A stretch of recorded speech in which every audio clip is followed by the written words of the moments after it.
আসসালামু আলাইকুম। আজকে আমি মাত্র ১০ মিনিটে ১ কাপ গুঁড়া দুধ দিয়ে স্টিলের বাটিতে ভীষণ সুস্বাদু করে মিষ্টি দই বানিয়ে দেখাবো। খুবই সহজভাবে উপস্থাপন করব। আশা করছি আপনাদের কাছে খুবই ভালো লাগবে। তাহলে চলুন দেখে নেই।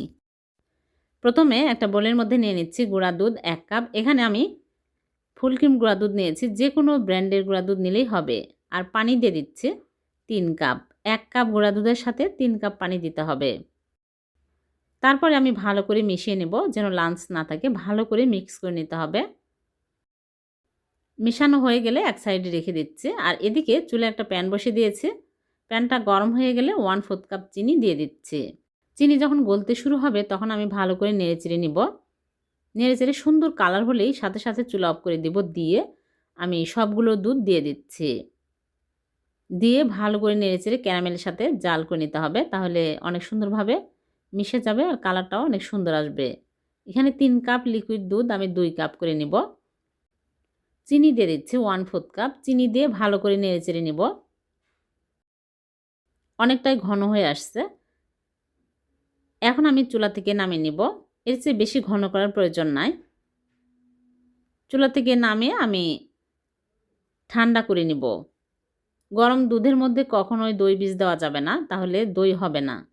এখন আমি এক সাইডে রেখে দিচ্ছি। আর এদিকে একটা বাটিতে নিয়ে নিচ্ছি টক দই। এখানে 1 কাপ টক দই পানি ঝরিয়ে হাফ কাপ হয়েছে। ভালো করে পানি ঝরিয়ে নিতে হবে। টক দইয়ের পরিবর্তে মিষ্টি দইও নিতে পারবেন। টক দই হলেই বেশি ভালো হয়।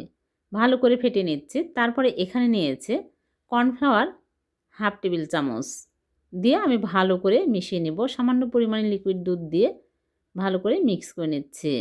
লাঞ্চ থাকা যাবে না, ভালো করে ফেটে নিতে হবে একদম স্মুথ করে।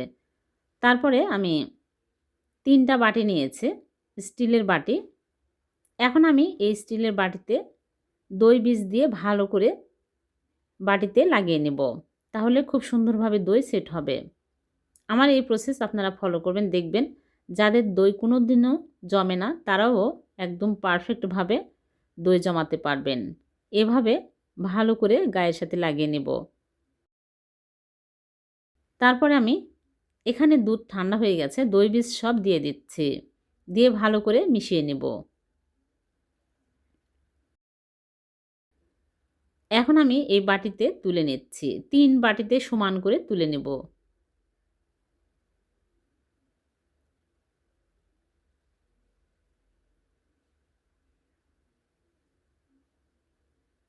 এখন ফয়েল পেপার দিয়ে মুখটা ভালো করে আটকে নিচ্ছে। যে কোনো ঢাকনা দিয়ে ঢেকে দিলেও হবে যদি ফয়েল পেপার না থাকে। ঢাকনা ঘেমে যেন ঢাকনার পানি না পড়ে। ভালো করে ঢেকে দিতে হবে। এখন আমি পানির ভাপে দেব। এর জন্য আগে থেকেই চুলায় প্যানে পরিমাণ মতো পানি দিয়ে পানি ফুটিয়ে নিয়েছি। আর একটা স্ট্যান্ড বসিয়ে দিয়েছি। স্ট্যান্ডের উপরে আমি এই বাটিগুলো বসিয়ে দিচ্ছি।